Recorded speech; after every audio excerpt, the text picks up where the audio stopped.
Hello everybody and welcome to Favorite Rugby on Favorite Sports. For today's Champions Cup review, it has been the quarterfinals over the last weekend. Lots of controversy, some very, very important victories, and lots to talk about as the Champions Cup moves from 8 teams to a final 4 before a final 2 that will take part in the final at the end of May at the Tottenham Hotspur Stadium on a Saturday, with a Friday night hosting the Challenge Cup final. And for South African fans, they'll be hoping that there might yet be a South African team in that Challenge Cup final, with the Sharks remaining the only South African side within the two competitions. But before we talk about the Champions Cup and whether the Bulls disrespect to the competition, in inverted commas, please do smash like on the video. Please do subscribe to the channel as well. Right, let's go through the results, shall we, before we sort of go through it. And we had some great games, we really did. And probably none more than the Bordeaux versus Harlequins game. Harlequins beating Bordeaux by just a singular point. Incredible game. I mean, I was watching in the pub, and every single time you looked at the screen, the score had changed. That was sort of ebbed and flowed, and a great game. And for Harlequins to go away against what is a tremendous Bordeaux side, a good pack there, and to come away with that victory shows you that this Harlequins side are not to be underestimated. They've got a knack for putting through, and they did that in the. If you look at the round of 16, had to be at their best to beat Glasgow Warriors, who almost put them right at the end. So it's not been easy sailing for Harlequins, but they've managed to find a way every single time, and that for me is always a hallmark for a team that can go all the way. That a team that finds a way to win. We saw that with the Springboks in the World Cup. It's teams that find a way to win when the going is not going. When the going is tough, basically. And I think this Harlequins side have got lots of that. In them, lots of fight. From a South African perspective, good to see, because we've got quite a lot of South African players involved in the Harlequins. Andre Estes bringing his sort of tenure there to an end before he moves back to South Africa. Tyron Green getting a lot of plaudits and a lot of attention, so it's good to see a couple other South Africans scattered in amongst that squad.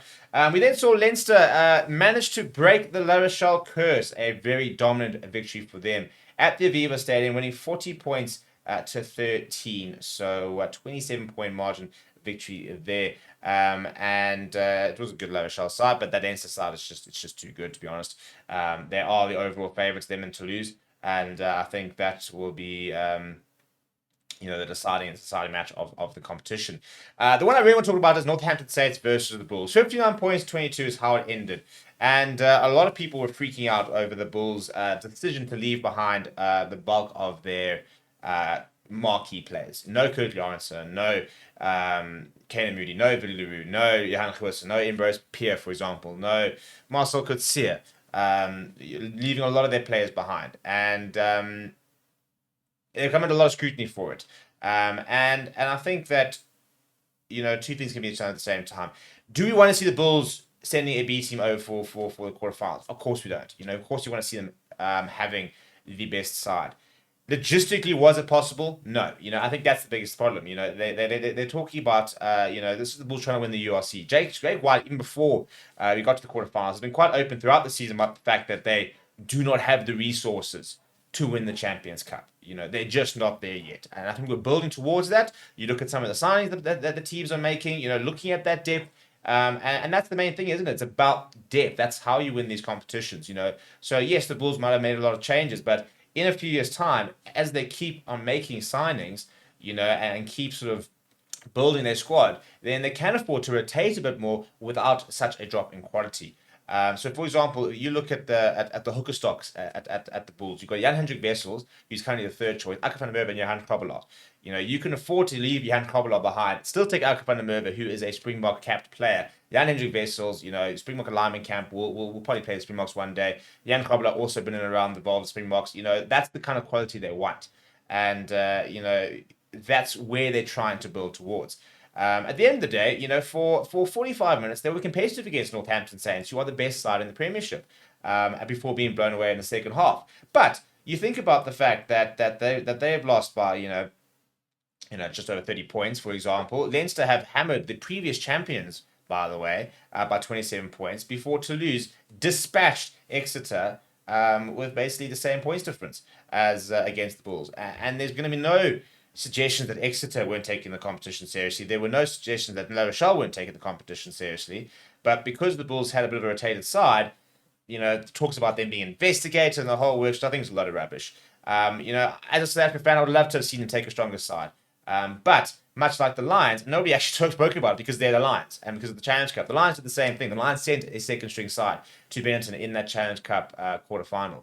And I mean, in the last 16, and they lost, and they were competitive, and they lost. And had the Lions taken the best side, could they have won potentially? But financially, they've got to focus on the URC. Getting that Champions Cup qualification, is a big boost for these sides. And in the coming years, when we start to get money directly from these competitions, when we become full members of the URC and become full members of the EPCR, then hopefully that will start to balance things out. But to suggest they don't participate in the competition, I think is a very basic look and uninformed look at it. For me, you've got to look at the scheduling, the fact that you've got back-to-back rounds, where you've got a situation here where, there were games taking place on a Sunday, and this Northampton Saints game versus Munster, that was what would determine the Bulls. Had Munster won here, for example, they would have had to travel down to South Africa and face the Bulls, who probably would have named them a stronger side. They would have had home ground advantage, they would have had altitude, and they could very well find themselves in the semi-finals. That wasn't the case. But yeah, so in terms of what we've got coming up, Toulouse versus Harlequins and Leinster versus Northampton Saints. Those are your semi-finals. For me, I think it has to be a Leinster Toulouse final. That's the one we all want.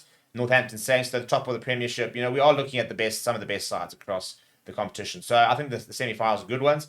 And then obviously that final on the 25th of May. Let me know what you think down in the comments below. Please do smash like on the video. Please do subscribe to the channel as well. Thank you very much for watching. My name is Steve.